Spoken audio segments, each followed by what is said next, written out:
ഇന്ന് നമുക്ക് ഒരു സിമ്പിൾ കൊഞ്ച് റോസ്റ്റ് തയ്യാറാക്കാം.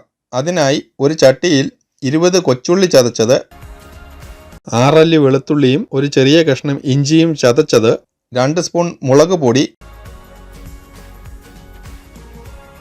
1/2 സ്പൂൺ മഞ്ഞൾപ്പൊടി, 2 സ്പൂൺ മല്ലിപ്പൊടി, 1 സ്പൂൺ കുരുമുളക് പൊടി, അല്പം കറിവേപ്പില, ആവശ്യത്തിന് ഉപ്പ്, 1 സ്പൂൺ വെളിച്ചെണ്ണയും ചേർത്ത് നന്നായി തിരുമ്മി യോജിപ്പിക്കുക.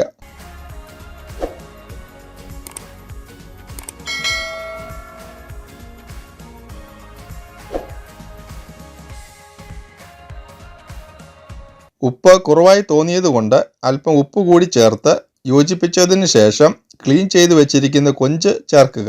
ഏകദേശം മീഡിയം സൈസിലുള്ള 25 കൊഞ്ചാണ് ചേർത്തിരിക്കുന്നത്. നന്നായി മസാല ചേർത്തിളക്കി 1 മണിക്കൂർ മാറ്റിവെക്കുക. ഇങ്ങനെ ചെയ്യുന്നത് കൊണ്ട് മസാലയെല്ലാം കൊഞ്ചിന്റെ ഉള്ളിലേക്കിറങ്ങി നല്ല രുചിയുണ്ടാകും.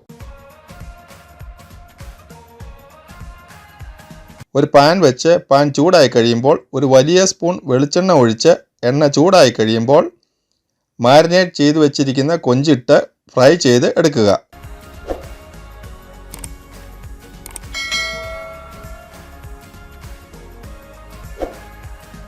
ഇപ്പോൾ ഏകദേശം ഒരു സൈഡ് റെഡി ആയിട്ടുണ്ട്. ഇനി തിരിച്ചിട്ട് അതേ രീതിയിൽ ഫ്രൈ ചെയ്ത് എടുത്തതിന് ശേഷം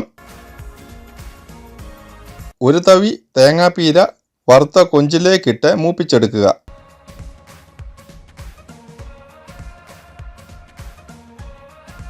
അര സ്പൂൺ കുരുമുളക് പൊടി ചേർത്ത് ഇളക്കി എടുക്കുക. തേങ്ങാപ്പീര ചേർത്ത കൊഞ്ച് റോസ്റ്റ് റെഡിയായി കഴിഞ്ഞു. ഇത് എല്ലാവരും ട്രൈ ചെയ്തതിന് ശേഷം റിസൾട്ട് കമൻ്റായി അറിയിക്കണേ. ഈ വീഡിയോ ഇഷ്ടമായാൽ ലൈക്ക് ചെയ്യാനും ഷെയർ ചെയ്യാനും സബ്സ്ക്രൈബ് ചെയ്യാനും മറക്കല്ലേ. Thanks for watching.